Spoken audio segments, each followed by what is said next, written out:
Good morning everyone, welcome to পিকুস blog and lifestyle. তোমরা সকলে কীরকম আছো? আশা করছি ভালো আছো। আবারও একটা নতুন ব্লগ নিয়ে তোমাদের সামনে হাজির হয়ে গেলাম। সকালবেলা ঘুম থেকে উঠেছি অনেকটা লেট করে, প্রায় বাজে এখন 9:30, আর বর বেরোচ্ছে এখন স্কুলে। যাই হোক, ইচ্ছে করেই বলতে পারো এক প্রকার দেরি করে উঠেছি, কারণ শরীরটা ভাল লাগছিল না। সারা সপ্তাহ যেহেতু মেয়েকে নিয়ে স্কুলে যাতায়াত করি, খুব ধকল হয়ে যায় শরীরের ওপর থেকে। এসে তারপরে পড়ানো, রান্না করা, সমস্ত কাজটাই কিন্তু আমাকে বেশিরভাগটা করতে হয়। বর তাতেও অনেকটা সাহায্য করে ঘরের কাজে, বলবো না যে সাহায্য করে না, ও আমাকে অনেকটা সাহায্য করে। তবুও মেয়েদের কাজ আরও অনেক রয়েছে, কারণ পরিষ্কার পরিচ্ছন্নভাবে কাজ করতে গেলে একটা কাজ করলে আরও 1000টা কাজ তার সাথে বেরিয়ে যায়। আর বর দেখো বললামই স্কুলে যাচ্ছে, তো ও মেয়েকে কোনোভাবেই আদর না করে কিছুতেই যাবে না স্কুলে। আর মেয়ের তখন বেজায় ঘুম, সকালের ঘুমটা বলতে পারো যে মানুষকে ডিস্টার্ব করলে খুবই বিরক্ত হই, আমিও হই একটু বিরক্ত, আর মেয়েও হচ্ছে। বর চলে গেল স্কুলে, আমাকে এখন রান্না করতে হবে। সকালবেলা উঠে গেলে খুবই ভালো হয়, উঠতে পারছিলাম না সেটা ঠিক কথা, কিন্তু সকালবেলা উঠে গেলে না সমস্ত রান্নাটা হয়ে গেলে ঝামেলা অনেকটা শেষ হয়। এই রান্নার কাজটা প্রচণ্ড ঝামেলার থাকে, কি করব কি খাবে। আর পরে যেহেতু সকালবেলা রান্না করি আমি, অনেকটা দেরি হয়ে গেলে রান্না করতে না ঠিক জুত পাওয়া যায় না, মানে তালগোল পাকিয়ে যায় এরকম একটা অবস্থা। আর তোমাদের তো সবসময় বলেছি যে এই জানলাটা দিয়ে আমার প্রচণ্ড রোদ্দুর ঢোকে, তো এই জানলাটার মধ্যেই আমি সমস্ত বালিশগুলো দিয়ে দিলাম। আমার বলতে পারো এমনি কাজের শেষ নেই, তারপরে আরও এই মেয়ের অ্যালার্জি করে কাজ কাজ যেন আরও বেড়েছে বই কি কমেনি। তো ভাবলাম যে আজকে বেড কভারটা একটু চেঞ্জ করে নিই, কেচেও নিই, পাতলা যেহেতু আছে, পাতলা পাতলা জামা কাপড়গুলো ভাবলাম আজকেই কেচে নেবো, রোববারের জন্য আর ফেলে রাখবো না। রোববারে অনেকটা জামা কাপড় পড়ে যায়, বিশেষ করে এই শীতের সময় অনেকটা পড়ছে, কারণ সারা সপ্তাহ যে এই একটা সোয়েটার পরেই ধরো স্কুলে যাতায়াত করছি, বাইরের একটা সোয়েটার, তারপরে ঘরের একটা সোয়েটার, এই যে দুটো দুটো করে এক একজনের পড়ছে। আর মেয়েরটা তো বলতে পারো ডেলি সোয়েটার ডেলিই কাচা হয় এরকমটা। আর দেখো আমার মেয়েটাও কিন্তু এই ওষুধ খেতে খেতে শিখে গেছে যে ওষুধ খাওয়া। আগে খুবই কিন্তু বিরক্ত করতো, এখন দেখছি আর বিরক্ত করছে না। দেখি দিলাম আর খেয়ে নিলাম। যদিও বা এই গ্যাসের ট্যাবলেটটা বাচ্চাদের মিষ্টি মিষ্টি, আমি প্রথমে একটুখানি ওষুধ খেয়ে নিই আগে, মেয়ের ওষুধ কিছু দিলে দেখি ওষুধের টেস্টটা কীরকম, তারপরেই কিন্তু দেওয়ার চেষ্টা করি। তো আজকে যেহেতু শনিবার, তাই ভাবলাম যে নিরামিষই করি। অনেক দিন ধরে এই ভেজ ডাল খাওয়া হয়নি। তো আগের দিন আমি আমার এক বান্ধবীর বাড়িতে ভেজ ডাল খেয়েছিলাম, খেয়ে এত ভাল লাগছিল, তো আমি ভাবলাম যে শনিবার এই ভেজ ডালটা করব ওদের জন্য। আমার বর আর মেয়ে দুজনেই কিন্তু ভেজ ডালটা খুবই ভালোবাসে, তার সাথে একটু ঝুরি আলু ভাজা করে দিলে আর কোনো কথা নেই, সোনায় সোহাগা। ওষুধের একটা একদম খুবই খারাপ অবস্থা, মানে নানা রকমের ওষুধ, শুধু জ্বরের ওষুধই 6-7টা মতো, প্যারাসিটামল। তো যাই হোক, এই ওষুধের র্যাকটা আমি আজকে গুছিয়েই ছাড়বো, ভেবেই নিয়েছি যে অপ্রয়োজনীয় ওষুধগুলো সমস্তটাই কিন্তু ফেলে দেবো।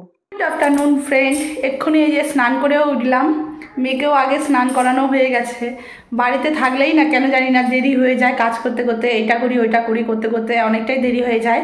এখন ঘড়িতে বাজে 2:15, এখন মেয়েকে খাওয়াবো। তো চলো তাড়াতাড়ি করে বেগুনি আর কয়েকটা হলো কুমড়োর বেগুনি ভেজে নিই, মেয়েকেও খাওয়াবো আর আমিও খাবো। আজকে একদমই নিরামিষ রান্না করেছি, কোনো রকম কোনো আমিষ করিনি, আজকে সমস্তটা নিরামিষ। চলো তাহলে তাড়াতাড়ি করে নিই কাজগুলো। স্নান করে উঠেই কিন্তু আমি এই যে দেখো এই বেগুনি ভাজতে বসে গেছি। তো মেয়েকে ভাবলাম যে দেরিও হয়ে যাচ্ছে, খাইয়ে নিই। যেদিনকারে শোনে পাপা একটু তাড়াতাড়ি আসবে, সেদিনকারে আমার মেয়ে চুপ করে বসে থাকে, খেতেই চায় না। আর এদিকে দেখো নতুন গামছা দিয়ে আমি, মানে নতুন বলবো না, পুরনো গামছা, এটা আমি বাসনের র্যাকটা ঢাকার জন্য রেখেছি। এই গামছাটা কিন্তু ব্যবহার করি না, এটা নতুন অবস্থা থেকেই এটা এরকম বাসনের র্যাকে ঢাকি। ইঁদুর তার সাড়ে সর্বনাশ করে দিয়েছে, পুরো কেটে কেটে একাকার করে দিয়েছে। মেয়ের জন্য কয়েকটা কুমড়োর বেগুনি ভেজে দিচ্ছি, আর আমাদের জন্য বেগুনের বেগুনি ভাজবো। কুমড়োর বেগুনিটাও কিন্তু বেশ ভালো লাগে খেতে, একটু মিষ্টি মিষ্টি লাগে। মেয়ের কেমন লাগবে জানি না, তবে আমার বর খুবই ভালোবাসে এই কুমড়োর বেগুনি। আজ দেখো একদম সিম্পল খাবার করেছি, কিন্তু খুবই ভালো লাগে খেতে এই সিম্পল খাবার। খাওয়া দাওয়া করে ঘুমিয়ে পড়েছিলাম, আর এই সন্ধেবেলা উঠে মেয়েকে নিয়ে দেখো বসেছি পড়াতে। আর আমার মেয়ের প্রত্যেক দিনের কিছু না কিছু বায়না থাকে, আজ কালারিং পেন দাও, কাল ক্লে দাও, কোন দিন কি কোনটা কোথায় দেখবে সেইটা দাও, মানে নানা রকমের বায়নার শেষ নেই ওর। দেখো এদিক দিয়ে ওর পাপাকে যখনই বসাই যে তুমি একটু পড়াও আমি উঠে কাজ করি, ওর পাপাকে ঠিক নাজেহাল করে ছাড়বে। মানে যেটা 5 মিনিটের লেখা সেটা আধা ঘন্টা পার হয়ে যাবে তবুও লেখা শেষ হবে না। তাই ভাবলাম আমি কিছুটা কমপ্লিট করে তারপরেই উঠবো রান্নার কাজে। তো এইদিকে দেখো বর গেছিলো বাজারে। মেয়ে যেহেতু বাদাম খেতে পাচ্ছে না, বাদামে ওর অ্যালার্জি রয়েছে, বাদামটা দেওয়া যাচ্ছে না। আর ওকে না বাদাম মুড়ি দিলে বেশ ভালোও খায়, বাদামটা পছন্দও করে। যেহেতু বাদামটা দেওয়া যাচ্ছে না তার জন্য ওর পাপা ওর জন্য 500 ছোলা এনেছে। আর এই ছোলা ভাজা যে কবে শেষ হবে ভগবান জানে। বাদামটাও 2-4টে খেয়ে মানে কমানো যায়, এই ছোলা ভাজা মানে 2-4টে মুখে পড়লেই যেন মনে হয় কি গলাটা শুকাতে রয়েছে। তবুও একবার মানে টেস্ট করে দেখবার জন্য বরকে বললাম তুমি দাও দেখি কেমন। আর বরকে বকছিলামও, বা এতটা এনেছো কেন তুমি ছোলা ভাজা? মেয়ে ছোট বাচ্চা অতটা কি ছোলা ভাজা খেয়ে শেষ করতে পারে? এমনিতেই ছোলার ছাতু ঘরের মধ্যে রয়েছে, ওর ঠান্ডা লেগেই রয়েছে, অ্যালার্জির জন্য ঠান্ডা লাগছে, নানা রকম সমস্যার জন্য ওকে অনেক রকম জিনিস খাওয়ানো যাচ্ছে না। আর তার মধ্যে ও দেখো কতটা ছোলা এনেছে। তো ওগুলো সমস্ত গুছাবো, মেয়েকে পড়াচ্ছি, পড়িয়ে নিই। আর এই যে ওর জন্য এই পেনটা এনেছে, এই কালারিং পেনটা ও দেখেছে বইয়ের দোকানে গিয়ে, ওইটাই নেবে।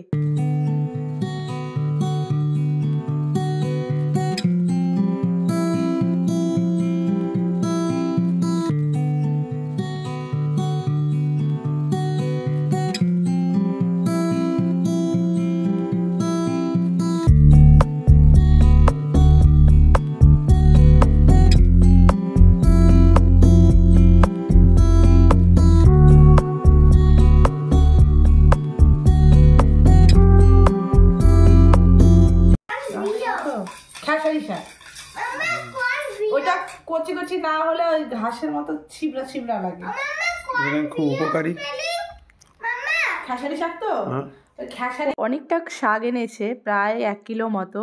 তো বরকে বললাম তুমি শাকগুলো একটু বেছে দাও, এটা 2 দিন করব। আমার বর আবার শাক খেতে খুবই ভালোবাসে। চলো তাহলে এই শাকগুলো এখন ও বাছছে, আমিও ওর সাথে হাতে হাত লাগিয়ে বেছে দিই। তো আজকের ভিডিওটা আমি এখানেই শেষ করব। কেমন লাগলো অবশ্যই জানিও, ভালো লেগে থাকলে চ্যানেলটাকে সাবস্ক্রাইব করে পাশে